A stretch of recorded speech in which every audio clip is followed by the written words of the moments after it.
Hi, science classes. It is Earth Day. I'm wearing my Earth Day T-shirt. Stuff to say. It does say Earth Day every day on the bottom. A lot of companies, a lot of posts you may have seen on social media this week talk about being Earth Week. I know some of the Twitter things I've seen from chefs, from Disney World. They've been putting out recipes that are earth-friendly, locally sourced, or plant-based, a variety of things like that.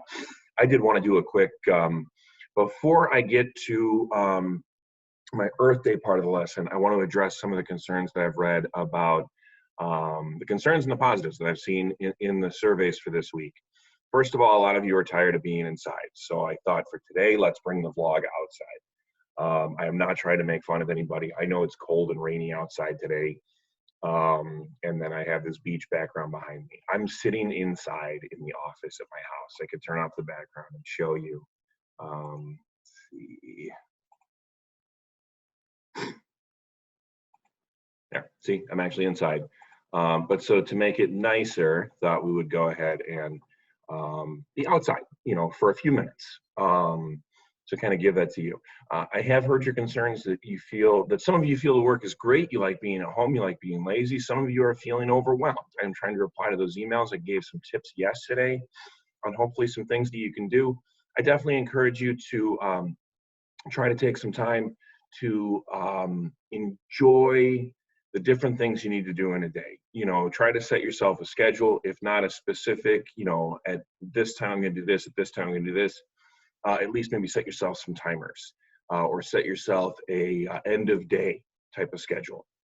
So maybe you say, okay, I'm going to, if I get up at 10, and I'm just making up numbers. I realize some of you may get up earlier than that. Some of you maybe get up later, and that's perfectly fine. So let's say I get up at 10, I do my breakfast. I go ahead and check my schoolwork by 10:45, and then I'm willing to do 2 hours today. And if all you're willing to do is 2 hours, then that's all you're willing to do. I'm going to be perfectly honest with you. The work does count. It improves your grades, it better prepares you for high school, to answer that question that a few people have put out there.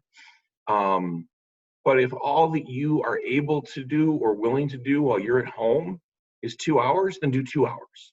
So 10:45, you log in, you do your 2 hours. 12:45, you say, okay, now I'm done. Or maybe you say, I want to shoot for, I'm going to push myself. I'm going to do 3 hours. I'm going to go ahead and go all the way until that 2 o'clock or 1 o'clock, not just 12:45, but 1 o'clock. So, or 1:45, you're going to go to 2 o'clock. So you say, okay, fine. I'm going to do my 3 hours. I'm actually going to do 3 hours and 15 minutes. And so then at 2 o'clock, and say, okay, now I'm done.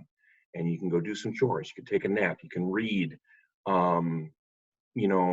Reading, honestly, I think is one of the best things we can do right now. It gets us away from the screen time. I know there's some great stuff to binge watch out there, and some not so great stuff. Mrs. Neelam has checked out Tiger King and said it was not so good. I have not looked at it, and I don't plan to.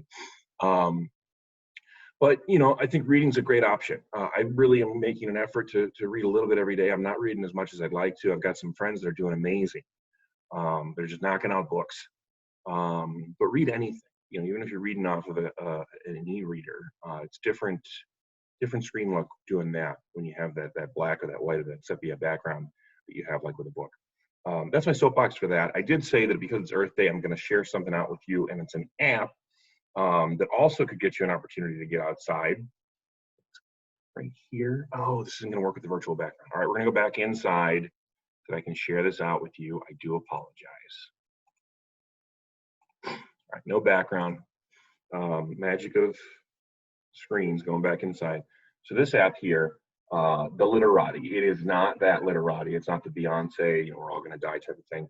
The global cleaning the planet. So this guy was out walking around his neighborhood, and he noticed that his kids actually noticed that there was a lot of trash on the ground. And he said, well, what can I do about this? So he took a picture of it with his Instagram page, and he shared it out, and people were like, well, where is that? And so then it started to catch some momentum. So caught some movement where people were interested. So he turned it into an app. Basically, here's what you do. You take a picture of the trash, it tags where you're at, and you can throw it away. And they can share that information out with the community and out with the people and businesses that it potentially impacts. So his kids were noticing that one of the things nearby, they went and they walked around their school, and almost all the trash around the school, I don't know if this is true at our school, this is the guy's story, I watched his TED Talk. Almost all the trash around the school was straws from the cafeteria. So they shared this information out, they got this app put together, and so the school actually said, fine, we're not going to have straws. And I know at least one of you is excited that they would no longer have plastic straws, because then they'd be saving the turtles, because yes, these people were from California. So they actually are saving the sea turtles. I do pay attention to you, Cookie. If you are inclined, check out the Literati app. Get yourself a chance to go ahead and take a walk around your neighborhood and maybe pick up some trash. I do recommend wearing some kind of gloves. They don't have to be the latex gloves that are in short supply right now. You could just wear like regular gardening gloves, and then hose them off or rinse them off, wash them out when you get home. Or you can use a trash picker, you could use the tongs and then wash the tongs like in the dishwasher in the sink when you get home. There's a lot of options. And so hopefully I've given you some hope today. We did go outside for a little bit, and now we're of course back inside in my home office, and did give you hopefully an option of another way that you could go outside on this Earth Day every day. Please, as always, take care of yourself and each other. Stay safe, wash your hands, and from my household to your household, we love you. I will see you all tomorrow.